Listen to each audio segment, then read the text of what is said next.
Hey, how you doing? I hope your week's going well. I spent the weekend hanging out with my family. It was nice watching my 4-year-old kind of take on her creative side, and she's playing more with her dolls lately, and she even grabbed some of my G.I. Joe figures.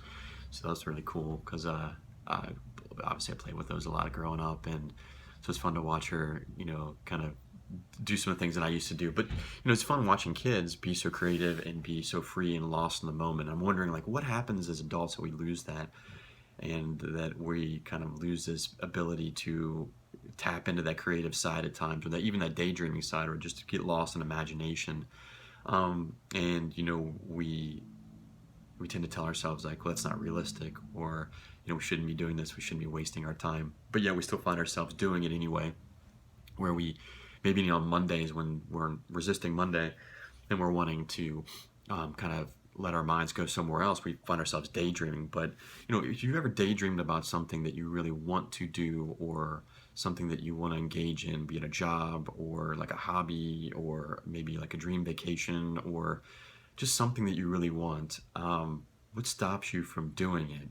But more importantly, like, what does it feel like to allow yourself to imagine being there, and really letting yourself kind of feel that? And then next, why don't you take steps to actually work towards that? Is it because thoughts come in your mind that, this is not realistic, I can't do this, or this isn't for me, that's for somebody else, I'm not that talented, I'm not that skilled, I can't transition, I'm scared. So whatever it might be, like, really being able to identify, what are those self-defeating thoughts and rationalizations that come in your mind from actually you achieving that, or just making steps to kind of get to what it is that you want. um, but we tend to compare, like, our past situation to our current situation. So what we were in the past, we think, like, well, that's what we were always going to be. So if I was that way at this point in time in my life, I can't be a new way now, and that's not necessarily true. So what are some steps and ways you can start to move towards getting some of those things that you want, and allowing yourself to be in that creative space, allowing yourself to be in that space where you're actually just free flowing, and even if you're daydreaming, like, just allow yourself to do that. And then, maybe identifying what it is that's keeping you from actually taking the steps to do those things.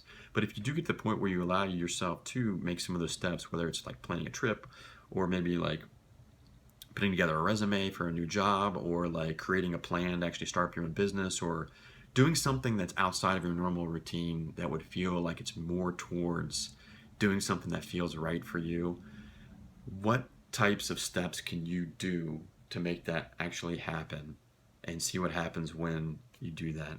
And then, of course, you want to identify your excuses. And the funny thing is that we really don't have any excuses anymore. You can get on social media, you can get on the internet, you can do research, you can find a ton of people who have actually made this happen, and who do make kind of turnarounds to their life and start to live the way that they really want to live. So people are out there, and you can learn about them, and you can learn about the things that they've done to do that. So there's no more excuses. Hey, I hope you enjoyed this video, and just a reminder, I'm a mental health therapist, but today I'm not giving you mental health therapy. If you need help, please find some assistance in your area, okay? I hope that was helpful, and I'll talk to you guys next week. Take care.